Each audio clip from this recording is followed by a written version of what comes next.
Seguimos la lectura del Prabhupada Lilamrita de Sarvabhauma Das Goswami.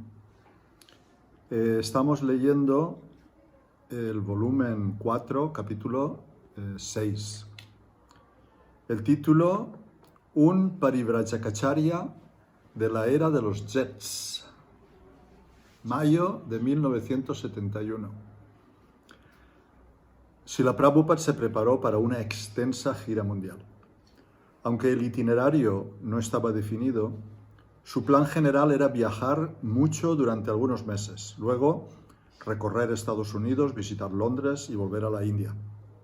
Había enviado discípulos a Australia y Malasia y quería visitarlos. También quería ir a Moscú y estaba esperando una carta autorización de parte del gobierno soviético. Había propagado su movimiento en Estados Unidos por medio de visitas a las ciudades principales, la prédica y la presencia de unos discípulos fieles que continuaran su obra. En ese punto, ampliaba su campo para incluir la totalidad del planeta. El viaje de Srila Prabhupada estaba en la modalidad de Narada Muni, el devoto eternamente itinerante. En el canto primero del Srimad Bhagavatam, Srila Prabhupada había traducido las palabras de Narada Muni. Desde entonces, por la gracia del Todopoderoso Vishnu, viajo por todas partes sin restricción, completamente satisfecho, sin estar orgulloso y sin sentir envidia. Por la gracia del Todopoderoso Vishnu, viajo por todas partes sin restricción, tanto en el mundo trascendental como en las tres divisiones del mundo material, sin ninguna restricción. Eso se debe a que estoy fijo en la actividad de prestarle al Señor servicio devocional ininterrumpido. Y así yo viajo, cantando constantemente el mensaje trascendental de las glorias del Señor y tocando este instrumento llamado Vina, el cual está cargado de sonido trascendental que me fue obsequiado por el Señor Krishna. En sus significados del Bhagavatam, Srila Prabhupada explicó: un mendicante, Parivrajacacharya, tiene el deber de experimentar todas las variedades de cosas que hay en la creación de Dios, para lo cual debe viajar solo por todos los bosques, colinas, pueblos, aldeas, etc., a fin de adquirir fe en Dios y fortaleza mental, así como también para iluminar a los habitantes de esos lugares con el mensaje de Dios. Un sannyasi tiene el deber de correr todos esos riesgos sin ningún temor, y el sannyasi más típico de la era actual es el señor Chaitanya, que viajaba de la misma manera por las junglas de la India central, iluminando incluso a los tigres, osos, serpientes, venados, elefantes y a muchos otros animales salvajes. En la era de Kali, explicó Prabhupada, sannyas es especialmente difícil.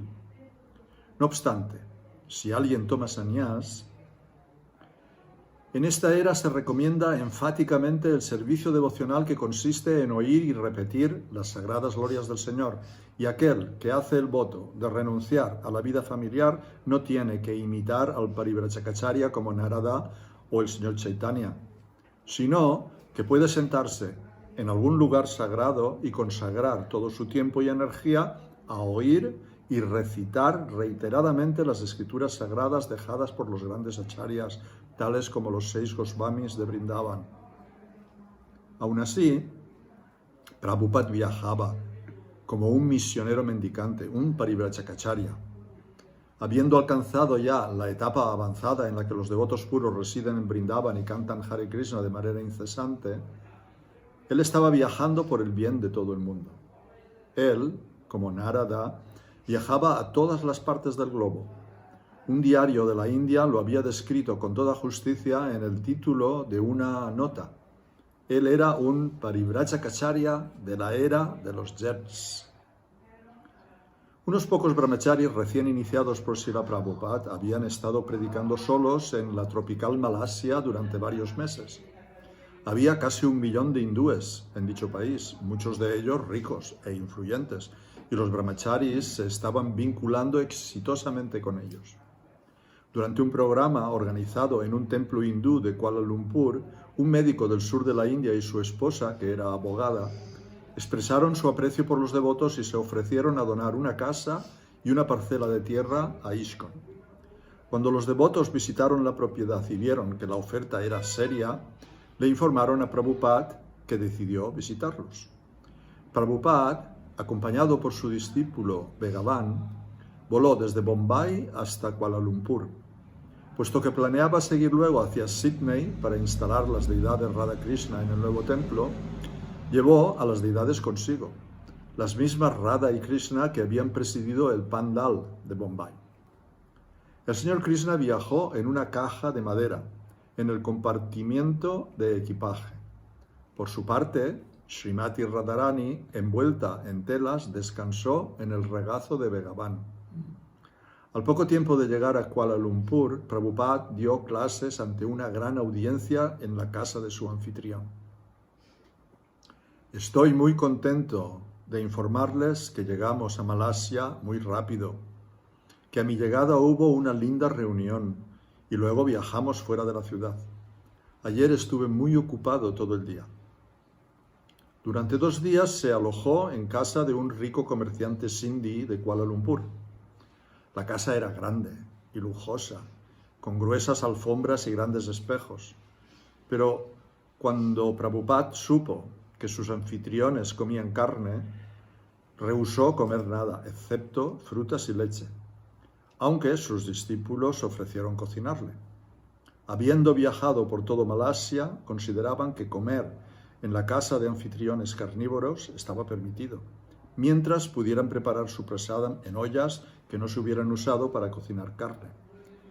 Pero el estándar de Prabhupada era más elevado. Una habitación de la casa tenía una gran colección de deidades de mármol, unos 50 conjuntos de Lakshmi Narayan y Radha Krishna dispuestos en filas. Parecía más el muestrario de un coleccionista que objetos de adoración. En cualquier caso, a Prabhupada no le agradó. Prabhupada dio una clase en el ayuntamiento de Kuala Lumpur y en el templo Lakshmi Narayan, mayormente para hindúes. Explicó que la gente solo podía unirse en la plataforma espiritual. Miren las Naciones Unidas, dijo. Agregan más y más banderas y solo hay más y más guerras. Este movimiento de conciencia de Krishna será las verdaderas Naciones Unidas. Prabhupada trajo consigo diapositivas de las actividades de ISKCON. Previamente instruyó a uno de sus discípulos sobre qué debía decir y a continuación el discípulo describió lo que se veía en las imágenes.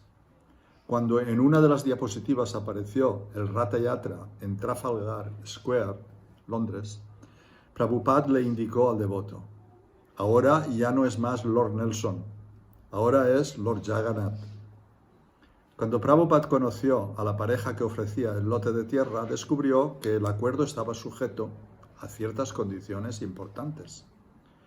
El doctor y su esposa dijeron que le darían a ISKCON un gran terreno cerca de la autopista principal y que la compañía constructora, que era propiedad de ambos, edificaría el templo. Sin embargo, si al cabo de 2 años la compañía no había completado la edificación, la pareja reclamaría la propiedad.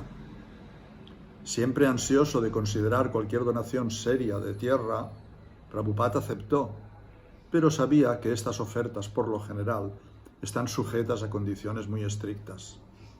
El doctor y su esposa ya habían insinuado que el templo sería dirigido por brahmanas hindúes y que ISKCON tendría solo un altar lateral. Una noche, mientras Prabhupada hablaba con el doctor, especialista en ginecología, la conversación se encaminó hacia la cuestión del control de la natalidad. Prabhupada le explicó que dicho control era un procedimiento pecaminoso y dio un ejemplo. Si alguien envenenaba el aire del cuarto en el que él y el doctor estaban sentados, tendría o que irse o morir. Con igual criterio, los anticonceptivos significaban envenenar el vientre y negarle al alma su derecho a un refugio. Al igual que el anterior anfitrión de Prabhupada, el doctor comía carne, aunque los devotos lo habían presionado para que dejara de hacerlo. Prabhupada fue amable. Trate de dejar de comer carne, le pidió. Era Ekadasi y Prabhupada decidió ayunar de todo alimento. Nuevamente se mostró en extremo renuente a comer en la casa de un carnívoro. Sydney, 9 de mayo de 1971. Los devotos de Sydney no estaban listos para Prabhupada. Un telegrama les había informado que él estaba llegando, pero mediante otros se les dijo, más tarde, Prabhupada no viene ahora. Llegó un tercer telegrama, en el que se anunciaba que Bali Mardan, el secretario australiano de la Junta de Gobierno, estaba yendo. Cuando en un cuarto telegrama se les dijo solamente llegando, entre comillas, y la fecha y número de vuelo, los devotos supusieron que se refería a Bali Mardan y no a Prabhupada. Tomaron una guirnalda pequeña y fueron al encuentro del avión. Cuando se abrieron las puertas de la zona de aduana y salió Prabhupada mismo, se quedaron sin habla. Con un portafolio blanco en la mano izquierda, un bastón en la derecha y un chadar ligero sobre los hombros, Srila Prabhupada entró en el aeropuerto. Los reporteros, listos para entrevistar a Bali Mardan, se adelantaron rápido y uno de ellos le preguntó a Prabhupada por qué había ido a Australia. Con respuestas breves, dijo que viajaba por todas partes, así como lo hace un vendedor. Todo vendedor busca clientes, donde sea que pueda encontrarlos, y Prabhupada viajaba en busca de cualquiera que fuera lo bastante inteligente como para aceptar su mensaje. No hay diferencia en venir a Australia o en ir a otra parte, dijo. Y agregó, los gobiernos trazaron los límites. Esto es Australia, pero nosotros vemos todo como la tierra de Krishna. Uno de los devotos llamó con urgencia al templo y anunció que había llegado Prabhupada. Al igual que el templo original, el que estaba situado en la segunda avenida 26, en la ciudad de Nueva York, el templo de Sydney era un local de un solo cuarto, ubicado en una importante calle comercial. En la vidriera del local, uno de los devotos había pintado una imagen de Radha y Krishna. Prabhupada entró en la habitación y la encontró vacía, excepto por un altar simple de madera con unas deidades de Jagannath de unos 8 centímetros y una gran Vyasasana cubierta con una gran tela. Una vieja alfombra escondía el piso. La neblina azul que había en el aire era humo de la cocina de abajo, donde un devoto quemaba frenéticamente semillas de comino para condimentar el almuerzo. Prabhupada permaneció serio, mientras caminaba con paso tranquilo hacia la puerta trasera y miraba afuera. Cuando vio basura y tablas apiladas hasta arriba, contra la pared, su seriedad se convirtió en severidad. ¿Qué es esto?, preguntó. ¿Qué es todo esto? Alguien intentó dar una explicación, pero no fue satisfactoria. Un devoto trajo un vaso de leche, demasiado caliente, dijo, y el devoto se la llevó. Se sentó en la gran Vyasasana, miró la cara de cada uno de los que estaban a su alrededor. Ninguno de los 15 devotos lo habían visto antes, y solo unos pocos habían sido iniciados por correo. No estaban entrenados. Dijo que la alfombra estaba sucia, tendrían que reemplazarla. ¿Y por qué no había flores en el altar? Él les trajo deidades de Radha y Krishna, pero antes de que los devotos pudieran comenzar a adorarlas, todo debía estar muy limpio y tendrían que volverse brahmanas antes de poder adorar a Radha y Krishna. Vio que esos devotos sabían poco de la conciencia de Krishna. Los que habían ido a Australia originalmente, Upendra y Bali Mardan, habían abierto el centro, se habían marchado y volvían muy de vez en cuando. Un templo entero de devotos sin experiencia había sido prácticamente dejado a su suerte. Como ninguno de los devotos de Sydney podía dar una buena clase, las disertaciones diarias consistían en lecturas del Bhagavad Gita tal como es abreviado, el único libro que tenía. La fe firme que todos ellos tenían en Prabhupada había compensado su falta de entrenamiento. Lo habían aceptado como un devoto puro en contacto directo con Dios. Habían aceptado sus libros como la verdad y a Krishna como la suprema personalidad de Dios.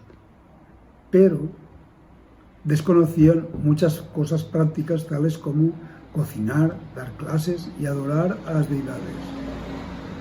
Sabían que Prabhupada quería que cantaran Hare Krishna en público y que distribuyeran revistas de vuelta al Supremo, a los habitantes de Sydney, y eso hacían todos los días. A pesar de los arrestos frecuentes, siguieron con su Sankirtan, eran sinceros, solo les faltaba entrenamiento. Un devoto trajo un almuerzo mal cocinado. Los chapatis estaban mitad quemados y mitad crudos, las verduras mal condimentadas. Prabhupada reprendió al cocinero: si no sabes cómo cocinar, ¿por qué no me lo dijiste? Puedo enseñarte. Y fue a la cocina. Una de las cocineras intentó hacer cachoris, pero falló. Aunque sabía que la masa debía estirarse finamente, que la cantidad de relleno debía ser exacta y que los bordes debían bordarse con precisión, ni ella ni ninguno de los demás devotos había sido capaz de hacerlo bien. Prabhupada, usando la misma masa y relleno, les demostró el arte de hacer unos cachoris perfectos. Los devotos le explicaron cuál había sido su dificultad para hacer los chapatis. No había llama en su cocina eléctrica. Los chapatis siempre salían secos, o crudos, o quemados, y nunca se inflaban. La excusa no hizo más que molestar a Prabhupada. Los devotos le explicaron cuál había sido su dificultad para hacer los chapatis. No había llama en su cocina eléctrica. Los chapatis siempre salían secos, o crudos, o quemados, y nunca se inflaban. La excusa no hizo más que molestar a Prabhupada, no obstante, les mostró con exactitud cómo hacer chapatis que se inflaban siempre, incluso con una hornalla eléctrica. Luego les enseñó a preparar un plato simple de verduras y mientras tanto les daba consejos. Cuando se fue de la cocina, los devotos intentaron de nuevo hacer chapatis. No se inflaron. Parecía un arte mágico solo conocido por Prabhupada. Srila Prabhupada tuvo sus razones para llevar a Radha y Krishna a Australia. Algunas eran obvias, otras eran tan poco evidentes que solo él, Radha y Krishna podían entenderlas. Por supuesto, él siempre estaba expandiendo su movimiento, parte importante del cual era la adoración de las deidades. Esa era una razón para llevar a Radha y Krishna a Australia, fortalecer a los devotos y establecer allí su movimiento con mayor solidez. Él amaba a esas deidades. Habían precedido el Pandal de Bombay y cuando ya no estuvieron en el escenario, las había mantenido en su dormitorio, donde podía verlas durante el día. Las había llevado desde Bombay a Malasia y luego a Sydney y, en ese momento, propuso instalarlas en este incipiente centro de ISKCON. Pero la infinita pureza de su corazón y la fuerza de su decisión de correr cualquier riesgo por sus señorías Sri Radha y Krishna eran insondables. Sus actividades eran muy serias y sus profundos significados no eran visibles al observador. Acerca del señor Chaitanya, Krishnadas Kaviraj escribió: no conozco el significado profundo de las actividades de Sri Chaitanya Mahaprabhu. Solo intento describirlas externamente. Cuando Prabhupada fue al templo para realizar la ceremonia de iniciación y la instalación de las deidades, los devotos no estaban listos. Únicamente un pequeño jarrón con flores decoraba el altar casi vacío, y los devotos no habían hecho guirnaldas para las deidades. Prabhupada estaba insatisfecho. Sin embargo, el pequeño templo estaba repleto, y los devotos e invitados se amontonaban en la puerta de entrada y miraban por la vidriera del frente. Los camarógrafos de los canales de televisión filmaron todos los momentos de la ceremonia bajo la luz de grandes lámparas. Mientras los devotos se apresuraron a hacer las guirnaldas para las deidades, Prabhupada realizó 15 ceremonias de iniciación. Algunos devotos recibieron la primera iniciación, otros la segunda, y un tercer grupo ambas, primera y segunda. Luego bañó con cariño las formas de Radha y Krishna y realizó el sacrificio de fuego. Mientras vestía a las deidades, señaló que sus ropas estaban mal confeccionadas y que debían hacer unas nuevas de inmediato. Llamó a las deidades Sisi Radha Gopinath. Vaibhavi recuerda: inició a todos los devotos del templo, cualquiera que anduviera por ahí, incluso a un muchacho que recién había llegado esa semana y se había cruzado con la conciencia de Krishna la semana anterior. También inició a la gente que no vivía en el templo, a cualquiera que estuviera por allí y realizara algún servicio. Él quería que la conciencia de Krishna se estableciera en Australia, así que inició a todos. Dio primera y segunda iniciación al mismo tiempo, porque habiendo instalado las deidades, tenía que haber brahmanas. Pero no sabíamos nada, decía el devoto, no estábamos listos, el altar no estaba terminado. Prabhupada me explicó que teníamos que enhebrar flores para hacer una guirnalda para la deidad, pues se suponía que debía llevar una. Así, salí corriendo a recorrer la calle, tratando de encontrar algunas flores e hilo para hacer una. Lo mismo con el cordón sagrado, no teníamos cordones sagrados. Prabhupada les dio a los muchachos un cordón sagrado con la iniciación brahmana, pero nadie sabía en realidad qué era eso. Salió corriendo a comprar cordel y mientras Prabhupada los iniciaba, yo estaba allí, sentada junto a ellos, haciendo cordones sagrados, copiando uno de Bali Mardán que Bali Mardán se había quitado. Hice 5 y yo fui la siguiente. Después del sacrificio y una vez que salí de la habitación de Prabhupada, donde me dio el mantra Gayatri, los otros devotos dijeron: ahora eres una brahmana, así que también debes tener un cordón sagrado. Me dijeron que hiciera uno para mí, pero no lo hice, porque más tarde alguien me dijo que las mujeres no lo usaban. No sabíamos nada.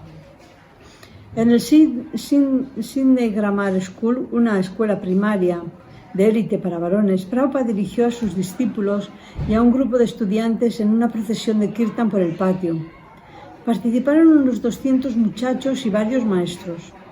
Algunos de los chicos bromeaban y reían, otros cantaban el mantra, y un tercer grupo seguía sobriamente la procesión, mientras los maestros sonreían y observaban. Toda la ceremonia terminó en una sala grande con una fila de sillas al frente. Prabhupada se sentó en la silla del director, tallada como si fuera un trono y ubicada en el centro. Allí comenzó a tocar los kartas mientras seguía con el canto Hare Krishna. Viendo que solo unos pocos estudiantes respondían, se detuvo para mirar a los niños que estaban sentados frente a él. Dijo Prabhupada: ustedes son unos chicos maravillosos, ¿por qué no se unen a nosotros para cantar Hare Krishna? ¿Es muy difícil? ¿No intentarán cantar? Digan Hare. Unos pocos chicos dijeron Hare. Todos canten Hare. Los chicos débilmente decían Hare, algunos con risitas nerviosas. Prabhupada les enseñó el mantra, una palabra a la vez, pero los niños seguían reticentes. Prabhupada decía: son solo 3 palabras, Hare, Krishna y Rama. ¿Es muy difícil? Cante nuevamente, Hare. Los chicos decían Hare. Se burlaban y se codeaban. Prabhupada los incitó: oh, ¿no pueden cantar? ¿Son todos mudos? Los chicos respondieron en risas: ¿cómo es eso? ¿No pueden cantar 3 palabras? Oh, eso es muy sorprendente. Canten Hare, Hare, Hare, Krishna, Krishna. Prabhupada comenzó a tocar rítmicamente sus cartas. Los chicos lo siguieron cantando: Hare Krishna, Krishna, Krishna, Hare Hare, Hare Rama, Rama Rama, Hare Hare. Después de un corto lapso, Prabhupada terminó el kirtan. Sentado en la hermosa silla decorada, les sonrió. Les dijo 3 palabras, Hare, Krishna y Rama.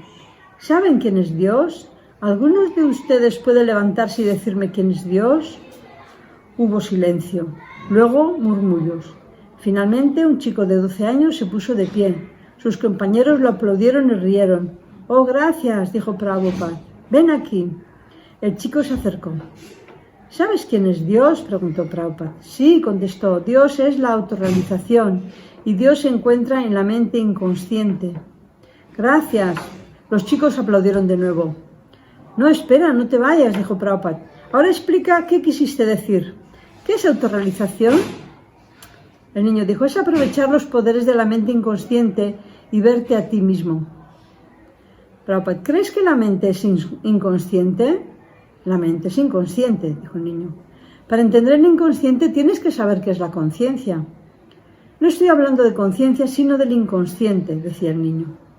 Prabhupada, si sabes qué es la conciencia, ¿cómo describes el inconsciente? El niño, el inconsciente, el ello. El inconsciente es el lado negativo de lo consciente. Entonces debes explicar qué es la conciencia, dijo Prabhupada. Luego podemos entender el inconsciente. ¿La conciencia? Dijo el niño. Prabhupada, sí, trata de entender qué es la conciencia. Luego entenderás qué es el inconsciente. La conciencia se propaga por todo el cuerpo. Supongamos que pellizco una parte de tu cuerpo. Sentirás algún dolor. Esa es la conciencia. La sensación de dolor y placer es conciencia, pero esa conciencia es individual. Yo no puedo sentir los dolores y placeres de tu cuerpo, ni tú puedes sentir los dolores y placeres de mi cuerpo. Por lo tanto, tu conciencia es individual y mi conciencia es individual. Pero hay otra conciencia que puede sentir los dolores y placeres de tu cuerpo y que puede sentir los dolores y placeres de mi cuerpo. Eso se dice en el Bhagavad Gita. ¿Has escuchado el nombre Bhagavad Gita? ¿Tú o alguno de ustedes? Sí, dijo un niño. Prabhupada dice, ¿quién dijo sí? Por favor, ven aquí. Gracias, muy bien, al menos uno de ustedes sabe qué es el Bhagavad Gita. En el Bhagavad Gita se dice, y Prabhupada explicó la diferencia entre el cuerpo material y el alma, y entre las almas individuales y el alma suprema, Krishna. Tú eres el conocedor individual de tu cuerpo, yo soy el conocedor individual de mi cuerpo. Todos son conocedores de su propio cuerpo, pero hay otra persona que dice, yo sé todo del cuerpo de todos, así como yo sé algo de mi cuerpo o sé algo de este mundo. Hay otra alma, el alma suprema, que conoce todo de este universo. Algunas veces se lo llama Dios, o Paramatma, o Krishna, lo que sea, de acuerdo con los diferentes idiomas. Después de describir la relación íntima del alma como un sirviente eterno de Krishna y el sufrimiento del alma causado por el olvido de esa relación, terminó su conferencia. Estas enseñanzas deberían impartirse en todas las escuelas y universidades para que, desde el principio, los chicos puedan entender qué es Dios, cuán grande es, cómo nos relacionamos con Él y cómo tenemos que vivir. Nuestro movimiento de conciencia de Krishna enseña eso. No piensen que es una religión sectaria. Hacemos que la gente se vuelva consciente de Dios. No importa a qué religión permanezcan. Si por seguir los principios de la religión alguien avanza en su conciencia de Dios, esa es una religión de primera clase. Ese es nuestro lema, con el cual predicamos en todo el mundo. Por ello les pido a ustedes, maestros, que hagan a sus estudiantes conscientes de Dios desde el comienzo. Entonces el futuro de todos ellos será de mucha paz, prosperidad y esperanza. Muchas gracias, Hare Krishna. Prabhupada también accedió a hablar en la capilla Wayside, un centro situado en plena ciudad dedicado al cuidado de adictos a las drogas y las prostitutas. Un patrocinador de Wayside se encontró con Prabhupada en el templo y lo acompañó. Este patrocinador, un joven de cabello largo con ropa hippie, se jactaba de que la capilla Wayside ayudaba a los adictos. Prabhupada entendió que estaba diciendo que la capilla les proveía drogas a los adictos.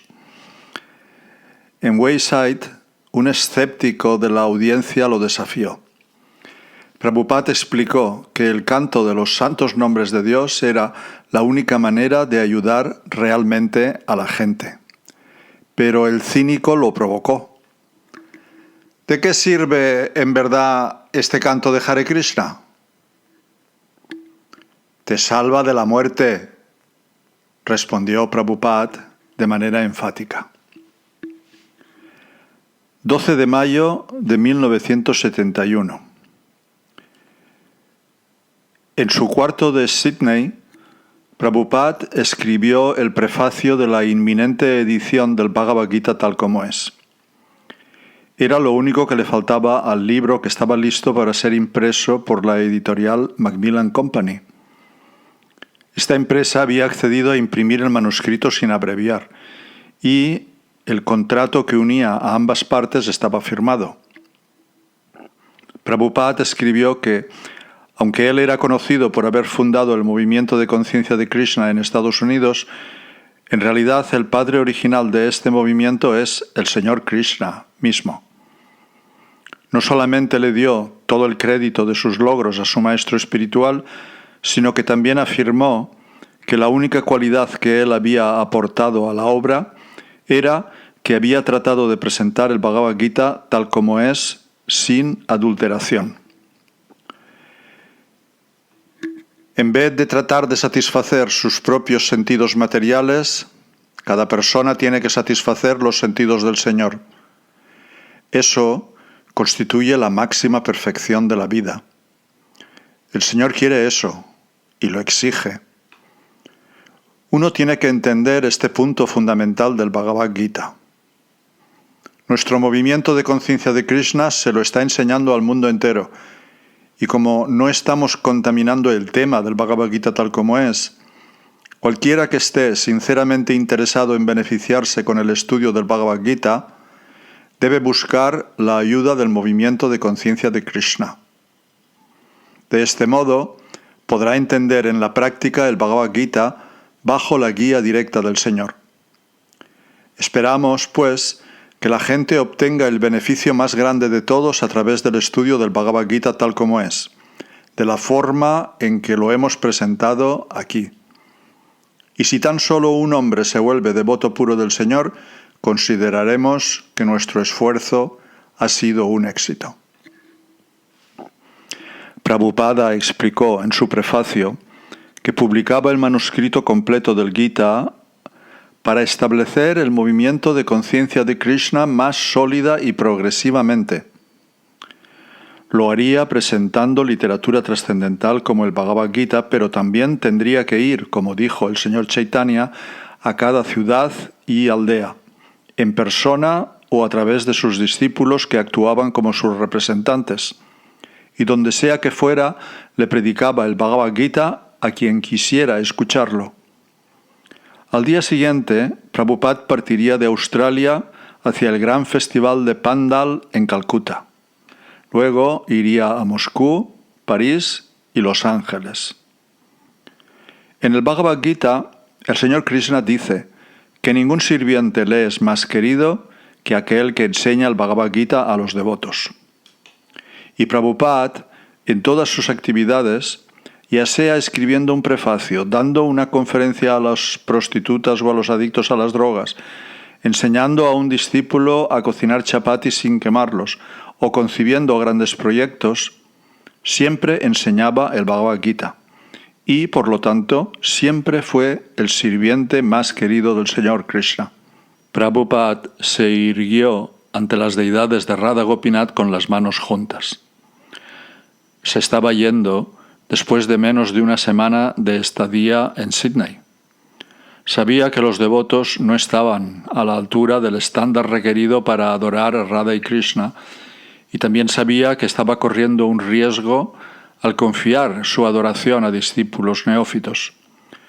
Pero como acharya empoderado y como representante del señor Chaitanya, tenía que implantar la conciencia de Krishna en cualquier lugar donde pudiera echar raíces. El mundo lo necesitaba con desesperación. Si sus discípulos seguían el proceso que les había dado, cantar, escuchar, observar los principios regulativos, sabía que pronto serían puros. Trazó una analogía. Aunque en la vida material una persona primero debe reunir los méritos necesarios para sentarse en el sillón de un juez, en la conciencia de Krishna a un devoto sincero se le permite primero sentarse en el sillón y volverse un brahmana. A continuación, gracias a la misericordia del Santo Nombre y del Maestro Espiritual, dicho devoto reúne los méritos y las cualidades necesarios. Los devotos de Sydney, sin embargo, eran particularmente inmaduros. Por eso, Prabhupada les hizo a Radha Gopinath un pedido extraordinario. Los estoy dejando en manos de los mlechas. No puedo hacerme responsable. Por favor, guíen a estos muchachos y chicas y denles la inteligencia para adorarlos de forma correcta. Calcuta, 13 de mayo de 1971. Prabhupada llegó a tiempo para los 10 días que duraría el Festival Pandal de Calcuta. Siguiendo sus instrucciones, Giriraj y Tamal Krishna habían organizado el festival, tal como lo habían hecho en Bombay. Prabhupada le escribió a Jayapataka Swami, presidente de ISKCON Calcuta: si dispusiéramos de una cocina grande en el pandal del festival de Sankirtan, podríamos distribuir prasadam a diario. Trata de organizarlo. Puri, halaba, kichri, lo que sea que podamos organizar en cantidad. Tamal Krishna y Giriraj tienen muchas ideas. La asistencia superó la del pandal de Bombay. Entre 20 y 30.000 personas concurrieron cada día, incluidos algunos miembros del Parlamento y otros oradores distinguidos. Fue uno de los acontecimientos religiosos más grandes que Calcuta hubiera visto. Toda la ciudad se volvió consciente de la fuerza del movimiento Hare Krishna. Temprano por la tarde, los devotos vendían los libros de Prabhupada en un mostrador, realizaban el kirtan en el escenario y distribuían prasadam a la multitud. Alrededor de las 6:30 de la tarde, el programa comenzaba con un kirtan largo e intenso que incrementaba su fervor cuando llegaba Prabhupada para el arti de la noche, ante las deidades de Radha y Krishna. Él daba la clase, a veces en bengalí, otras en inglés. A continuación, los devotos mostraban imágenes del movimiento de conciencia de Krishna en todo el mundo. Prabhupada, por su parte, respondía a las preguntas de la audiencia. Después del programa, la gente empujaba para recibir un bocado del prasadam que se había ofrecido a la deidad. Los terroristas naxalitas amenazaron la vida de Prabhupada. Esos jóvenes comunistas, que estuvieron activos en Calcuta durante la visita de Prabhupada en 1970, nunca lo habían molestado. Su táctica era abordar a los empresarios importantes en su casa o en las calles y presionarlos para que prestaran colaboración con los objetivos políticos naxalitas. Si el empresario en cuestión rehusaba, ellos le quemaban la casa o su lugar de trabajo o incluso lo asesinaban. Los naxalitas, que estaban ansiosos porque todo el territorio de Bengal abandonara las tradiciones religiosas y adoptara el comunismo, vieron a Prabhupada reavivar el espíritu religioso en Calcuta. El multitudinario pandal, concluyeron, estaba socavando los principios del comunismo. «Vete o muere», decía la nota que recibió Prabhupada. Denunció la amenaza a la policía, pero los oficiales lamentaron el hecho de que no pudieran ayudarlo. Le dijeron que toda la ciudad de Calcuta estaba aterrorizada por los naxalitas. Prabhupada, sin embargo, no aceptó ser intimidado y ciertamente no se iría. Incluso si llegaban a atacarlo, ¿qué mejor manera sería para un Vaishnava dejar su cuerpo mientras predicaba las glorias del Señor? La noche siguiente, Prabhupada salió ante la gente para hablar. Cerca del escenario notó que había un grupo de jóvenes de aspecto poco amigable. Eran los naxalitas. Se quejaban de los sitios preferenciales ocupados en el escenario por ciertos dignatarios. Cuando un joven radical gritó que ellos querían bailar en el escenario, los devotos los invitaron a unirse al kirtan. Los naxalitas desistieron del pedido, pero siguieron gritando e interrumpiendo la reunión. Comenzaron a golpear los asientos plegables de madera mientras pronunciaban eslóganes naxalitas y amenazaban con quemar el lugar. Los demás concurrentes comenzaron a hablar nerviosos entre ellos, lo cual aumentó la conmoción. En un vano intento por conseguir el orden, Algunos de los devotos amenazaron a los revoltosos. Se produjo un forcejeo entre la audiencia. Chintamani prakarasatma sukalpa briksha laksha britesu surabir abhipalayantam. La voz de Prabhupada se oyó fuerte por el sistema de altavoces. Aparentemente desinteresado por la multitud, dependiendo solo de Krishna, comenzó a cantar las oraciones del Brahma Samhita, y al cabo de unos minutos todos se tranquilizaron. Los que querían irse se fueron, y los que querían quedarse se sentaron. El gentío se calmó y Prabhupada dio la clase. Llegaron varias notas más, con el mismo texto de la misiva anterior: vete o muere. Los naxalitas volvieron la noche siguiente y una vez más amenazaron con quemar el pandal. Llámalos, dijo Prabhupada, me reuniré con ellos. Los devotos pensaron que no era seguro, pero él insistió. Habló con los jóvenes hostiles en un pequeño cuarto detrás del pandal. Al principio estaban enojados y altivos, pero cuando Prabhupada les explicó el concepto védico de comunismo, con Krishna en el centro, captó el interés de los terroristas. Accedieron a permitirle a Prabhupada continuar con las clases, sin más interrupciones. Achyutananda Swami rememora: la última de las 10 noches que duró el pandal tuvo un final grandioso. Asistieron más de 40.000 personas. En un momento salí a buscar jugo de caña de azúcar. El pandal estaba completamente lleno, pero cuando salí vi ríos de gente que ingresaban por las 4 puertas principales de la tienda. Pensé que sería el poder místico de Krishna porque la tienda ya estaba llena, pero aún seguían entrando miles de personas. Pensé que Krishna estaba expandiendo ilimitadamente las dimensiones del espacio. El punto más alto de la noche fue una gran procesión que comenzó en el pandal y se dirigió por Park Street hacia el templo de ISKCON situado en Albert Road. Las deidades de Radha Govinda fueron en un palanquín al templo. Una vez allí, las ubicaron en el altar. Después de realizar un arti, el gentío que quedaba se dispersó. Esa noche, en el templo de Calcuta, Achyutananda Swami estaba de pie cerca de Prabhupada y le dijo: Prabhupada, alguien puso la flauta de Krishna al revés. Prabhupada miró. En efecto, estaba al revés. Krishna es todopoderoso, dijo. Él puede tocar la flauta también al revés.